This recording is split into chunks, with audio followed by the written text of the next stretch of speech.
તો જૂનાગઢ શહેર ભાજપના પ્રમુખને લઈને પણ 3 નામ ચર્ચામાં ચાલી રહ્યા છે। પુનીશ શર્મા, ભરત કારેણા અને ઓમ રાવલનું નામ ચર્ચામાં છે।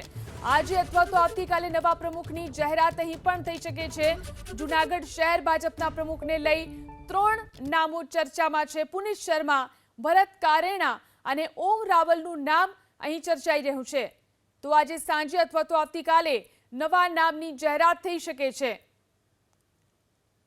તો મુખ્ય 3 નામો જે જૂનાગઢ શહેરમાં ચર્ચાઈ રહ્યા છે ભાજપ પ્રમુખને લઈ, અને 3 નામો મુખ્ય ચર્ચામાં છે। પુનીશ શર્મા, ભરત કારેણા અને ઓમ રાવલનું નામ ચર્ચામાં ચાલી રહ્યું છે। આજે અથવા તો આવતીકાલે નવા નામની જાહેરાત થઈ શકે છે। તો મુખ્ય 3 નામો જે જૂનાગઢ શહેરમાં ચર્ચાઈ રહ્યા છે ભાજપ પ્રમુખને લઈ, અને 3 નામો મુખ્ય ચર્ચામાં છે। પુનીશ શર્મા, ભરત કારેણા અને ઓમ રાવલનું નામ ચર્ચામાં ચાલી રહ્યું છે। આજે અથવા તો આવતીકાલે નવા નામની જાહેરાત થઈ શકે છે।